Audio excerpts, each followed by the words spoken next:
Hello friends, आप सब कैसे हैं। तो फ्रेंड्स, आज मैं बात करने वाला हूं कि मध्य प्रदेश में जो आपका एमपीडीएलएड में एडमिशन चालू है, तो जो लोग गवर्नमेंट में एडमिशन लेना चाहते हैं गवर्नमेंट कॉलेज में, उनके लिए बहुत ही बड़ी न्यूज़ है। उनके लिए देखना बहुत ही ज़रूरी है क्योंकि इसमें बहुत सारी जानकारी दी गई है। ये आज ही आपकी जो रोल बुक है वेबसाइट पर अपलोड की गई है। मैं इसको टेलीग्राम में भी सेंड कर दूंगा, तो आप वहां से इसे डाउनलोड कर पाएंगे। बाकी मैं जो मेन पॉइंट है इस वीडियो के माध्यम से आपको बताऊंगा, जो कि आपके लिए जानना बहुत ही ज़रूरी है। तो फ्रेंड्स, इसी के बारे में आज मेन बात रहेगी। और मैं आपको बता दूं कि आप चैनल को जरूर सब्सक्राइब कर लीजिए, क्योंकि मैं आपको एडमिशन से संबंधित सारी जानकारी आपको अपने इस चैनल के माध्यम से प्रोवाइड करवाता रहता हूँ। तो चलिए शुरू करते हैं। दोस्तों, मैं आपको बता दूं कि जो ये ऑफिशियल वेबसाइट से ही डाउनलोड की गई है, तो आप चाहें तो वहां से भी डाउनलोड कर सकते हैं। बाकी जो इम्पोर्टेंट पॉइंट है मैं यहाँ पर बता ही देता हूँ। तो दोस्तों, मैं ये ले चलता हूँ मेन पेज पर। जो ये आपके जानने के लिए ज़रूरी नहीं है, जो मेन पॉइंट है उसी को। सबसे पहले मैं यहाँ पर एलिजिबिलिटी अर्हता के बारे में बात कर दूँ, तो आपके 12th पास होना चाहिए और न्यूनतम मार्क्स 50% से पास होना चाहिए, तभी आप अप्लाई कर पाएंगे गवर्नमेंट के लिए। और हायर सेकेंडरी पास होना चाहिए, मतलब कि कक्षा 12वीं में पास होना चाहिए। और एक बात और, जो लोग आयु के लिए परेशान हो रहे थे, मेरी की आयु ही नहीं है, मैं रजिस्ट्रेशन नहीं कर पा रहा हूँ, तो मैं आपको बताऊं कि आपका 1 जुलाई को 17 साल हो जाना चाहिए। मतलब कि जब आप 1 जुलाई को आप 17 साल तक नहीं होंगे, तब आप एडमिशन नहीं ले पाएंगे। आपका 1 जुलाई को 17 साल होना अनिवार्य है। और मैं आपको बताऊं कि आपका सीट की उपलब्धता है, तो किसी में 50 सीट है गवर्नमेंट में और किसी में 100 सीट है। तो आपके लिए जानना बहुत ही ज़रूरी है कि किस वर्ग के लिए कितने बच्चे कितने लोग कितनी सीट आरक्षित है, कितने बच्चों के लिए। और साथ में मैं आपको बता दूं कि जो 5% सीट होती है, यहाँ पर देख सकते हैं 5% सीट वो गवर्नमेंट टीचर के लिए अब रहती है। मतलब कि जो लोग अभी टीचर हैं लेकिन वो डीएलएड में प्रशिक्षण नहीं लिए हैं या फिर किसी भी कारण से, तो उनके लिए 5% सीट रिजर्व होती है, पहले से ही रहती है। तो वो उनको कोई भी नहीं रोक सकता। मतलब कि अगर 100 सीट है तो उसमें 5 सीट, और अगर 50 सीट और डाइट है तो लगभग 3 सीट होनी उनके लिए है। और जो सीट बचेगी उनके लिए ये चीज़ जानना आपके लिए ज़रूरी है।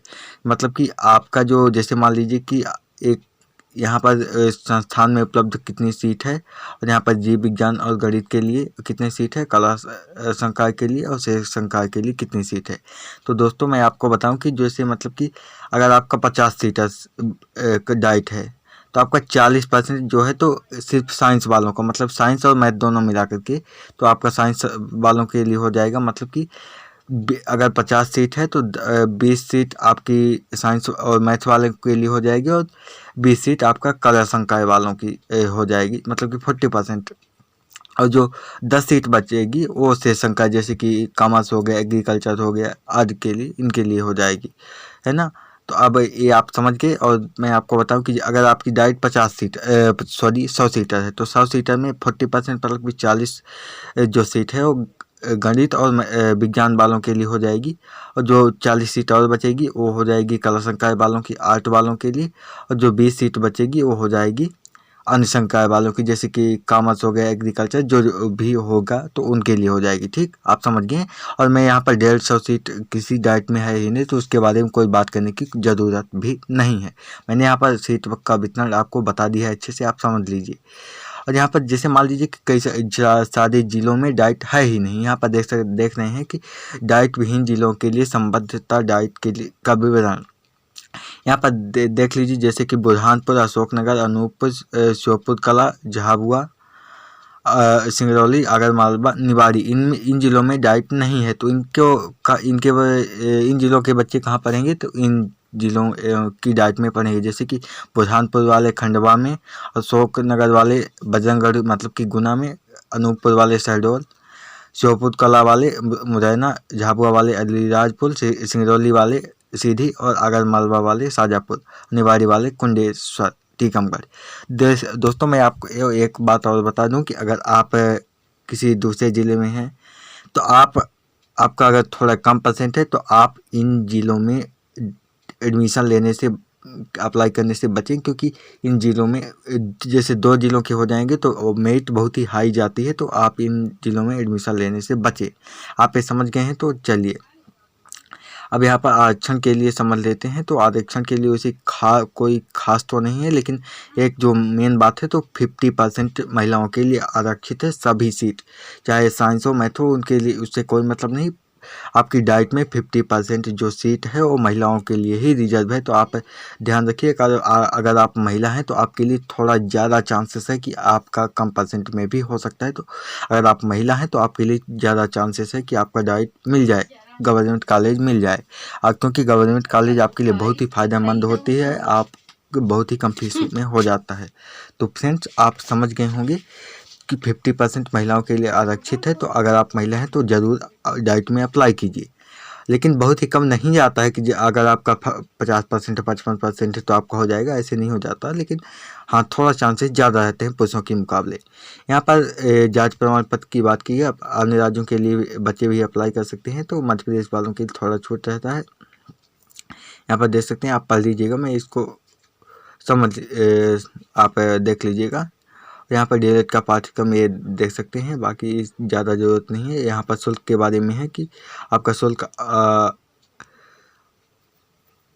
आप अप्लाई कर पाएंगे शुल्क के लिए ऑनलाइन होगा। इसमें शुल्क नहीं दिया है कि शुल्क कितनी लगेगी, बाकी आप अपने से पढ़ लीजिएगा, ज़्यादा वीडियो बड़ा करने के चक्कर में नहीं हूँ। और यहाँ पर आपने पंजीयन कर लिया होगा तो उसकी भी ज़्यादा बात करने की कोई ज़रूरत नहीं है। सीट आवंटन के लिए मैं आपको बता दूं कि अभी सीट आवंटन की कोई फिक्स डेट नहीं है, लेकिन जल्दी आने की संभावना है।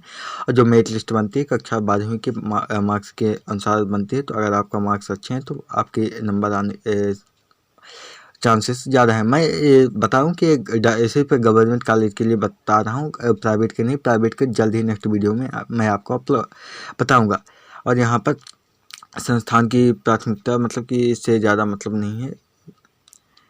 और यहाँ पर जो सीट आवंटन का आएगा तो आपका एसएमएस के माध्यम से भी बता दिया जाता है, मतलब कि आपको मैसेज भी जाता है कि आपको अलॉट हो गई है कॉलेज, और आप ऑनलाइन भी चेक कर सकते हैं। बाकी मैं तो आपके लिए हूँ ही, जैसे ही आएगा तो मैं आपको बताऊँगा। तो ये समझ लीजिए, आपके काम की बहुत ही अच्छी बात थी। तो इसको मैं टेलीग्राम में सेंड कर दूंगा। ये पूरा का पूरा ख़त्म हो चुका है, 10 पेज का डॉक्यूमेंट था, तो आप टेलीग्राम में भी डाउनलोड कर लीजिएगा, वहाँ से आप अच्छे से पढ़ लीजिएगा। बाकी मैंने आपको थोड़ा सार समझा दिया है कि मेन पॉइंट क्या चीज़ है। तो फ्रेंड्स, आप चैनल को जरूर सब्सक्राइब कर लीजिए, वीडियो को लाइक करना तो आपके लिए बनता ही है। तो मिलते हैं नेक्स्ट वीडियो में। जय हिंद।